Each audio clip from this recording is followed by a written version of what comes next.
아토피 완치하기 2편에서는 아들 성우의 1회 모바일 검사 결과를 현재의 기준으로 하여 중금속이 실제로 빠져나가는지 필수 미네랄이 실제로 채워지는지를 3년간 6회의 검사 결과를 통해서 알아보겠습니다.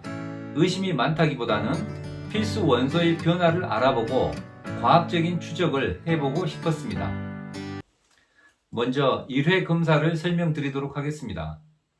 유독성 원소를 보시면 유독성 원소의 그래프를 보시면은 허용치 범위 안에가 있습니다. 오른쪽은 초과, 왼쪽은 허용치 범위입니다. 허용치 범위 안에 있기 때문에 정상이라 할 수 있습니다. 크게 걱정할 필요는 없고요. 사람들을 조사해 보면 이 정도는 누구나 다 중금속을 가지고 있습니다.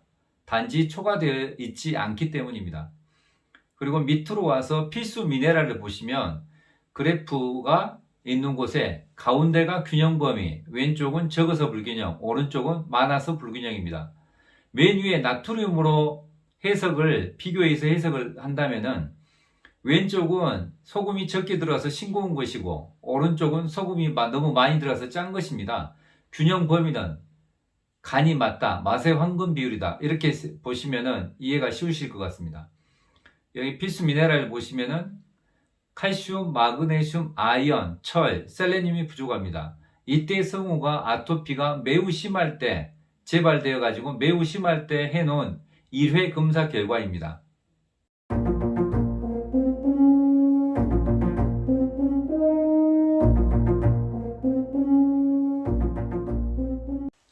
(2회) 검사를 보시겠습니다. 2회 검사는 1회 검사를 한 후 6개월 동안 영양제를 먹이고 2회 검사를 한 것입니다.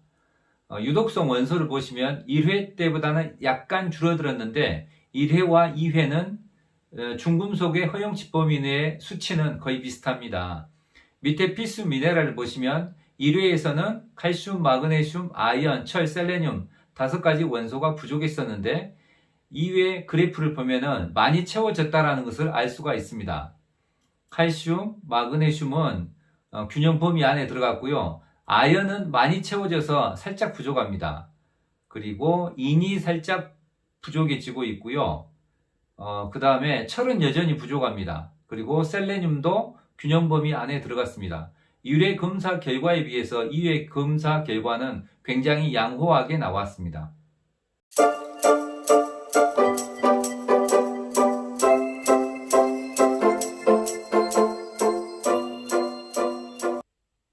어, 1회, 2회 검사까지 해서 아토피가 완치되었는데 제가 3회 검사 결과를 하게 된 이유가 있습니다.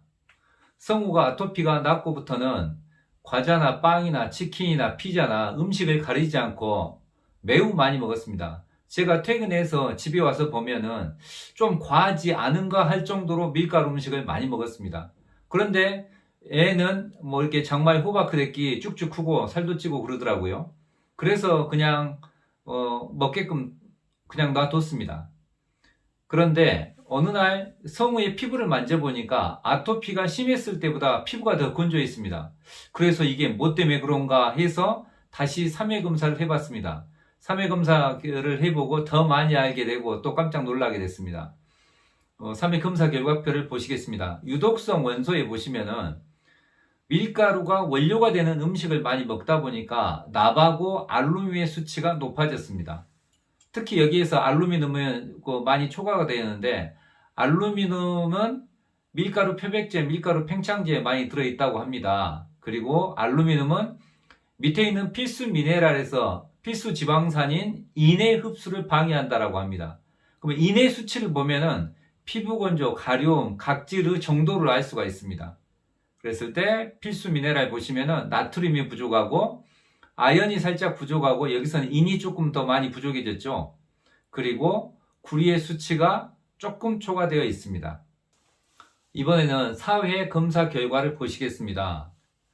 3회 검사 결과와 4회 검사 결과를 비교 대조해 보면은 중금속의 양을 보면 알 수가 있습니다.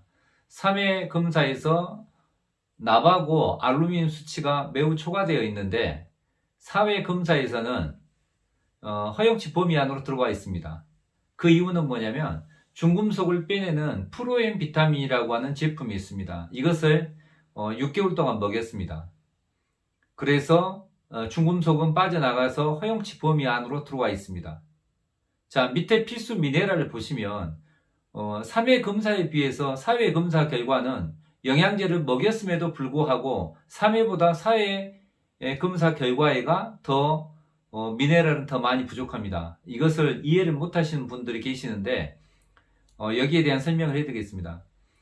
사람이나 그 냉장고나 용적률이 있습니다. 용적률이라고 하는 것은 뭐냐면 공간에 한계가 있다라는 거죠. 그래서 우리가 냉장고 안에 새로운 식품을 시장을 봐가지고 와서 새로운 식품을 집어넣으려고 하는데 냉장고가 꽉 차 있으면 오래되었거나 변질된 것은 꺼내고 새 것을 집어넣어야 될 거 아닙니까? 마찬가지로 유독성 원소가 몸에 많이 축적되어 있으면 영양 미네랄이 잘 흡수되지 않습니다. 그렇기 때문에 유독성 원소는 빠져나갔지만 밑에 있는 필수 미네랄은 영양제를 먹었음에도 불구하고 지금 아직도 부족합니다. 그래서 보시면 사회 검사 결과를 보시면은 마그네슘이 살짝 부족하고요, 아연도 좀 부족하고, 그 다음에 인도 부족하고, 망간도 좀 부족하고, 철도 부족합니다. 그리고 여기에서 칼륨하고 구리는 약간씩 초과되어 있습니다. 5회 검사 결과를 보시겠습니다. 유독성 원소를 보시면 허용치 범위 안에 들어있어서 양호합니다.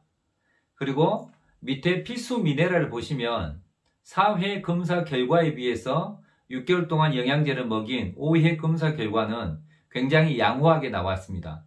균형 범위 안에 대부분 있습니다. 그런데 자세히 보시면 칼슘이 살짝 부족하고 마그네슘이 많이 부족합니다. 그래서 성우가 학교만 갔다 오면은 아침까지 잠을 잤습니다. 저녁밥을 안 먹고 아침까지 잠을 자기도 하고, 그래서 검사를 해보니까 마그네슘이 많이 부족했던 것이죠.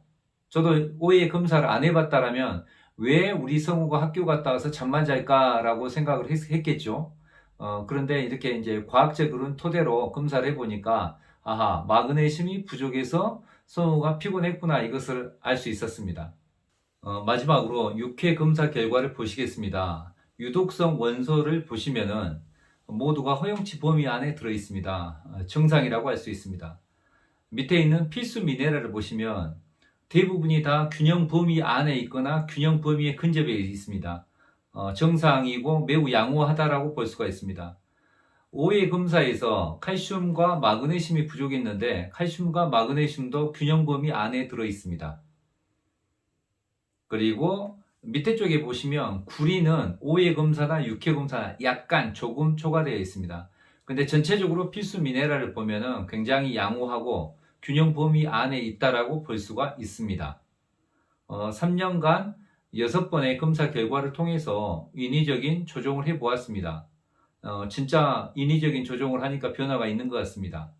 중금속이 있으면 빼주어야 하고 필수 미네랄이 부족하면 인위적인 조정을 통해서 채워주어야 합니다. 그러면 아토피의 80%는 완치될 수 있습니다. 나머지 20%는 미네랄에 대한 명현 반응이나 특정 미네랄에 대한 부작용이 있을 수 있습니다. 이번 시간에는 여기서 마치겠습니다. 시청해 주셔서 감사합니다.